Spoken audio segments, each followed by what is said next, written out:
Hello, everybody, and welcome to the Burgundy Zone. This is the Week 2 reaction pod to the game on Sunday. I am your host, Kyle, and I'm joined by my two co-hosts, Michael Hall What's up? and Michael Reed. Yo, what's up to all the fellow Germans out there? It's not a good day today, is it? The Washington football team lose 30-15. It's been a kind of a frustrating day for me in particular, especially yesterday was watching that game. But let's break this down. I don't think we can look at this game in a vacuum. I think that we have to look at this step by step and try to break down the thought process going along here. So let's speed up to the first part of the game. Washington football team go down 7-0. They get the pick. Landon Collins gets the pick. And then all of a sudden, what's your thought process to Hall with the fumble? Who fumbled? Steve Sims, right? No, Dwayne, not Dwayne. Yeah, that was Sheriff got beat. And Sheriff got butt rammed. Yeah, in the red zone. Well, obviously, I was disappointed because I figured after that horrible opening drive start to the game by the defense, and I wouldn't even call it that horrible, but I mean, the touchdown pass obviously was like horrible coverage, horrible communication. Kind of reminded me of last year with Josh Norman, like, But obviously, Landon Collins came back, made up for it with the pick, made a great break on the ball. It was watching Kyler's eyes, made a great break on the ball. And then I'm thinking to myself, okay. Offense can get some things going on here. This might be an actual good game. It's not going to be a blowout like Lefko said, lose by 30. And they we were all wrong, by the way. We were all so concerned about that too. We were like, dude, Lefko's going to be right. This is going to be insane. We gave Lefko so much crap during the week, and he's going to end up being right. And it's not even true. It's not even true. But, yeah, long story short, I was highly disappointed. Obviously, with Sheriff supposed to be our best lineman. The captain, I would say he's the captain of the line, him or Moses, but I would go with Sheriff just because he's a better player, in my opinion. For him to get beat like that, like badly beat like that was kind of alarming. But, I mean, obviously everyone gets beats in the NFL. You're going to face guys that are better than you or the same. But for Dwayne to fumble the ball, I'm not going to put the blame on him. I know people were like, how did Dwayne fumble that? Come on, blah, blah, blah. This quarterback sucks. Exactly. Yeah, his fault. He got jammed while he got smashed by two. That was a good play by the D lineman. Yeah, exactly. Right. So, I mean, it was disappointing, and obviously from there just kind of snowballed. But, yeah, it was disappointing, and I wish they would have at least came away with a field goal. Yeah. I'm coming away pissed off, man. I hated the entire game the way through. I felt like, as much as crap as I want to give the defense, they were on the field for so long. They can't contain Kyler for that much time that they were on the field for. And what sucks is that they went against a very potent offense. But when you look at a football game, what are you supposed to do? You're supposed to be able to score points and be able to stop their offense. And neither happened yesterday. What was your reaction, Reed? That was just a perfect opportunity, and we shot ourselves in the foot. And that's always kind of been the story with Washington. But that if they score there, even if they just get a field goal, I think that it's a completely different game. The defense did their part. Yes, they gave up a touchdown on the opening drive, but then they come back and they force a turnover, and they give the offense field position to where you're guaranteed to score pretty much as long as you don't turn the ball over. And what happened? They turned the ball over, and it's frustrating because I really do think that if they would have gotten any points on the board in that situation, it would have been different. But yeah, like Paul said, that one was not Dwayne's fault. I mean, Sheriff, as good as he is, every once in a while, man, a player just gets beat. He just got abused there. That happens, and we turned the ball over, and that's something Ron Rivera talked about. He said we were playing two teams during that game. We're playing the Cardinals and we're playing ourselves, and it's a young team and they kept shooting themselves in the foot, and hopefully they can kind of use that as a learning experience, and they can switch some things up and not have that happen again, because that was abysmal. The first three quarters it was pathetic, especially on the offensive end. Yeah, look, just couldn't get anything going. I was on Haskins all morning long. I was on him all morning long on Twitter. I was going hard after him under false pretenses because I actually heard what Ron Rivera said in his press conference. I'm glad he actually elaborated on it, because he said they had a scheme coming in. They had a plan coming in that they were going to use some of the running backs in extra protection. So the reason why Dwayne couldn't hit those checkdowns a lot of the time is because they were chipping or helping in protection of some sort of a matter. But the fact is, Dwayne still was missing those and was inaccurate with the football. He finishes the day 19 of 33 for 223 yards and a touchdown. 4 sacks on the day. He was under pressure all day long. And look, I know you're going to tell me the stat about the 2.22 average seconds that he was able to have a decision. But I feel like this is just one of those things. It's like a snowball effect of 2 games in a row of the offense in this team being down 3 scores early on, so where a good defensive line like Philadelphia and Arizona with Chandler Jones can pin their ears back for 3 quarters and be able to go after Dwayne Haskins. I think that number is always going to be short when you put yourself in that kind of situation, and 2 games back-to-back is why I feel that number is so low. I feel like the line is better than they are. I feel like once the offense gets more balanced, that's when we'll see it.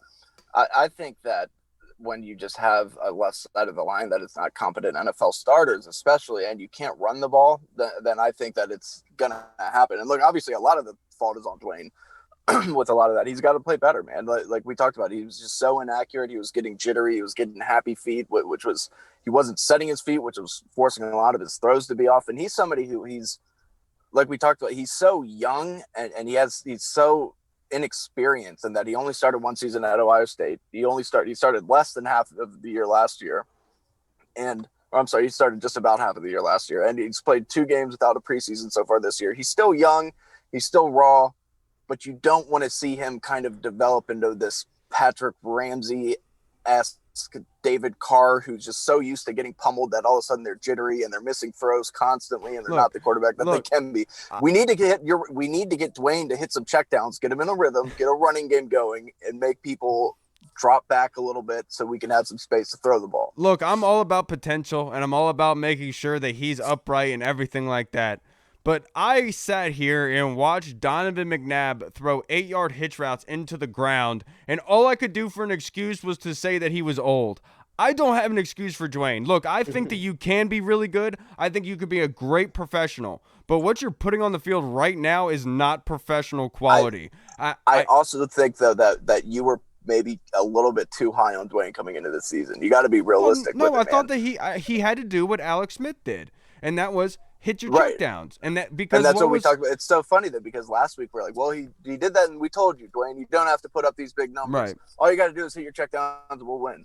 This week he didn't do either of them. He didn't put up big numbers, and he didn't hit his checkdowns. Right. If you're not going to, we lost. Yeah, if you're not going to push the ball downfield, you have to at least hit your checkdowns. Give your offensive line a valve. And that's where I'm like, what the performance he gave yesterday, I think everyone, I don't even want to give a game beers, to be perfectly honest. If you guys want Terry McLaurin. I mean, Terry McLaurin, yeah. You could probably give one to Chase, but outside of those two. That's about it. I mean, you give one to Tress Way. I mean, Tress Way out there Pro Bowling up again. And I'm not gonna lie, I thought Tress was hurt that first punt that he had when he got up shaking. And I also think he was trying to kind of play the referee. He was trying to look at me, they really hurt me, man. That was just Tress being the best player on the team. I know. So that being said, I've been hard on Dwayne today. Just been overall reaction, just because I just felt like that. The whole situation altogether, I had an issue with the whole 15th overall, but that's not his fault. He didn't pick where he was drafted at. It's not his fault. He's just trying to do well, and this is where he is, everybody. Look, I didn't have far expectations for him. I just thought that you at least do your best Alex Smith impersonation and just get the ball at checkdowns, take care of the football, which Dwayne did, except for the fumble. It's not his fault. He took care of the ball. Steve Sims, though, another fumble. He bobbles the punts a lot. That has to be something to shore up because that was a huge swing. They need to activate, or at least I don't know. He probably is activated, but they need to put Isaiah Wright back there because clearly, Steve Sims just needs to be in the slot, stick to being the slot guy, and just focus on that because even in the slot, he's kind of impressing me as much as I love Steven Sims, and I do, he's a big play waiting to happen. But even on passes, I mean, there was a catch yesterday that he bobbled and it hit him right in stride, and he still caught it. Yeah. But it's just come on, man. And I know that was a kind of a knock of him coming out of Kansas. Probably one of the reasons why he went undrafted. Yeah. But at the end of the day, it's bro, you're in the NFL and you're a starting wide receiver. Your job is to catch the ball. Catch the ball. So I mean, that's where I'm kind of at with it. And like I said, I'm not gonna put the what's the dude last year that we had, the white dude, Trey Quinn. I'm not going to put the Trey Quinn label on him that, Right. oh, he's just killing it in training camp and he's going to be the next like big slot guy, because I didn't really think that he was going to be the next big slot guy. I definitely thought he would be a great safety valve and a great weapon for Dwayne. And 2 weeks into the season right now, he has under-impressed me like shit. Yeah, look. That being said, also, the whole team has. The whole offense has. Look, I and mean, all this comes down to, like, we can sit here and blame X, Y, and Z, everything under the sun. What matters here is that they get put into a hole early and often, and they have to claw themselves back. And this offense in particular, because they're so young, they don't have an offseason, they need the balance. And especially this offensive line. And look, I understand we're all clamoring out there, going out to Jaron Christian, because look, he got beat pretty badly. But that being said, Chandler Jones didn't have a sack, by the way. He just had a fumble recovery. Everything's getting thrown under the sun a little bit. I think Jaron Christian's taking too much. That was also by design, though. Right. Them making sure that they were constantly watching Chandler Jones. Right. But at the same time, yeah, you're right. I mean, a majority of the time he was lined up on Dwayne's blind side. Chandler Jones did hold his own. It just, even without a sack, still those quarterback pressures, those just pressures, that gets to him. I mean, look, he's definitely he held his own against Chandler Jones and the rest of that line as far as like not giving up a sack. But like you just said, if you really like watched it, that man, him and Wes Martin were getting blown off the ball. Right. But what I'm saying is every single play. But what I'm saying is, it's just like the defense with Kyler Murray. The more they're on the field, the more susceptible to being beat. Is my thought process. Right. And that's why I'm kind of sitting here saying we need to be able to establish the run. Because, look, J.D. McKissick, 8 carries, 53 yards, averaged 6.6 yards per carry. He had the longest run of the day for the team with 13. Right. Antonio Gibson, his first touchdown of the season, thankfully to him, with 13 carries and 55 yards. And, you know what sucks is a lot of it is we get down so early that they have to almost completely abandon the running game. And you can't have that. You have to establish the run, and that's early, what Dwayne needs. And that's what they need to do. Exactly. Yeah, that's just the type of quarterback that he is right now. That might be the quarterback that he is forever. Who knows? But we need to be able to establish the run, because right now the only person that defenses are scared of is Terry McLaurin. And Terry McLaurin is the only proven person so far on this offense that's a playmaker. So they're just going to kind of key in on him. Luckily, yesterday it didn't matter because he was still breaking Patrick Peterson's ankles in that fourth quarter. He was butt ramming him, and he played fantastic. He was breaking his ankles the whole game. It's just he couldn't get him the ball. One thing I do think that's not being talked about enough. One thing that Dwayne has to correct from here on out, when he is escaping pressure, is keeping his eyes downfield. Yesterday, he was 100%. Ducking and running a lot, and it caused more pressure and more issues, in my opinion. That's just something I saw. Also, no, go ahead. No, you're good. I was going to say. Yeah, I was going to say also this whole offseason, everyone that was like the training camp was talking about how the running backs are going to be used in the passing game. They're going to be so versatile. We're 2 weeks in. I mean, there's still 14 games left. We're 2 weeks into this season, and I've not seen any type of versatility in this offense whatsoever. That's where it goes. That's where it goes to my going to the checkdowns, getting the ball to the running backs. You letting them get the ball out in space, Dwayne, because all the greats do it. Drew Brees, Tom Brady, they'll hit their dump offs all day. Alex Smith, they'll hit their dump offs all day long and reap the benefits of it. Right. Why is Dwayne not hitting those? Is blowing my mind, because it's the one thing that can help him. They're so talented pass catching backs. And what does Antonio Gibson only have 1 catch this year? 1 or 2 catches so far this year? Yeah, it's like a screen. It's a screen. Like, and J.D. McKissick, I know he was used okay in the first game. I mean, that's primarily why he was on the field, was to catch the ball. But you got to utilize those guys, and Terry McLaurin are going to help you out. Logan Thomas in the red zone. I know I had some issues with Logan Thomas yesterday with his drops. Granted, we do know that the one diving one, that should have been accurate. There's really no excuse for that, Dwayne. But until Logan Thomas can really establish himself, those are really going to be your big play threats. So you got to utilize them. You got to get them the ball. He's got to get a float. He's got to get playmakers ball. He's got to get separation too, man. Like Logan Thomas has. Well, probably the worst separation as a tight end I've seen in a long time. Remember, we knew that coming in, that he wasn't kind of a separator. What he was using his length and ability to catch. It's weird too, because he's athletic. That's what I was going to say. But for someone to be so athletic, it's kind of just like you would think he would be. Yeah, that's what I mean as far as like for someone that's so athletic, it's like really disappointing that he's just like draped by safeties and tight ends, constantly linebackers constantly. Somebody that we somebody that we talked about a little bit earlier in the group chat, though, that's impressive. How about Cameron Curl? Cameron Curl has been fantastic. Well, and the play of the day, I thought, was Kevin Pierre-Louis. Sorry, I have to give out a shout-out to Kevin Pierre-Louis. That dude balled out 15 tackles, 10 solo, and 1 for loss. That one play he had, it was the 4th and 2, where he goes out to the flat and tackles Chase Edmonds behind the line of scrimmage. Absolutely beautiful pursuit by him. Right. And one thing I will say, can we get Troy Apke out of there, just because it's 2020 and white people should not be defensive backs? Okay, Mike, you're a former DB, right? Mike, you're a former DB, right? You're a former DB. Yeah. But so when you have a player, especially coming to slot, you're playing safety, and you saw the positioning he was in, right? He was kind of squatted facing the sideline on that play. When did he start running north? It wasn't until Kirk was literally matched with him. I was going to say, it was like literally he waited till the receiver got on top of him, like on him, and decided to be like, oh, he's going to run past me. Right. Let me chase after him. It's like, what are you watching? You know what I think is so funny about Troy Apke is in practice, Troy Apke will nearly injure Terry McLaurin for coming over the middle, yet he can't take an angle or make a tackle to save his life in the regular season game. But he'll knock his own teammates the fuck out. Also, Sean Davis had to be horribly bad in the offseason and training camp for them to keep Troy Apke on the field over him. What? One thing we had to take into consideration, because this was a thing during football. There were guys who looked good during 2-days and stuff because they knew what the other team was doing. Right. So there's an argument that could be made. Maybe Troy Apke was one of those guys this offseason. Yeah. You know, that could be said, and that's unfortunate. But look, I'll give benefit to Troy Apke, and hopefully he stops falling asleep back there and he starts waking up, because these teams are catching him napping. He's got all the tools. He's got the speed. He can be a deep center fielder if he wants to. Right. But that man needs to go to the bench and take a game or two off and think to himself, think what he's been doing. What he needs to do is he needs to get a skin of plastic. He needs to change his color, because this white thing isn't working out for him. I think once Kendall Fuller gets back, also, I think I have no problem going with Fabian Monroe, Darby, or and Jimmy Moreland, whatever combination you want.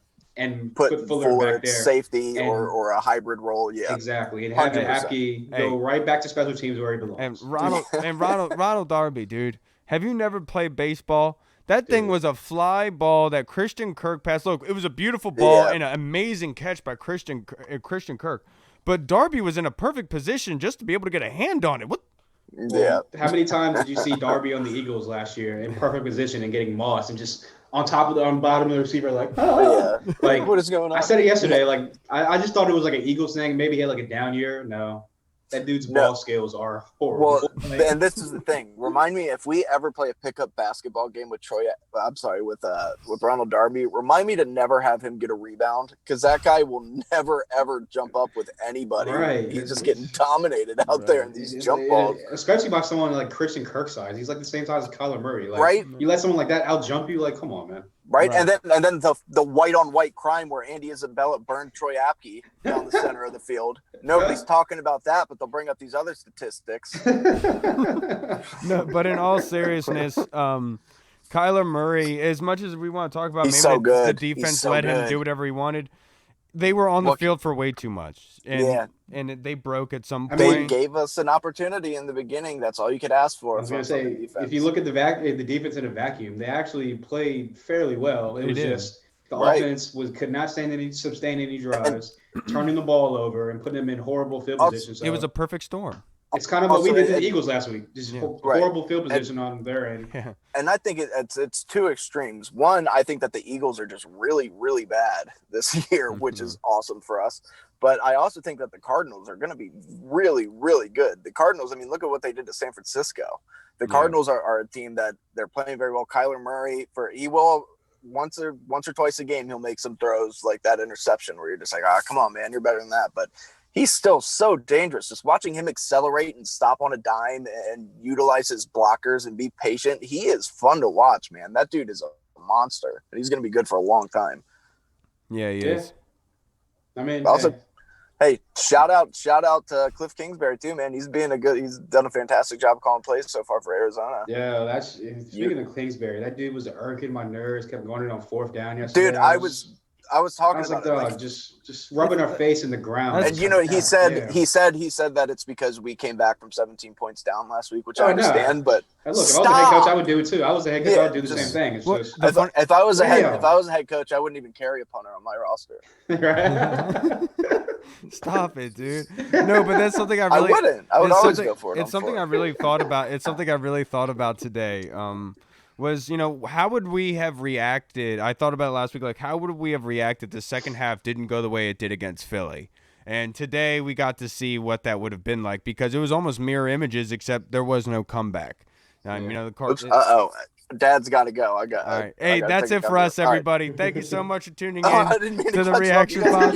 Dad's got to go. No, you're good. We're good. We're at 20 minutes anyway. All right, everybody. Okay. We'll see you tomorrow night. We're going to be joined by Chip Breer, the voice of the Washington, the Washington Football Podcast. So make sure you check that out. He's a great guest. He's going to be with us tomorrow. All right, everybody. I'm Kyle. I'm Hall. And we'll see you guys tomorrow. Washington Football. Woo!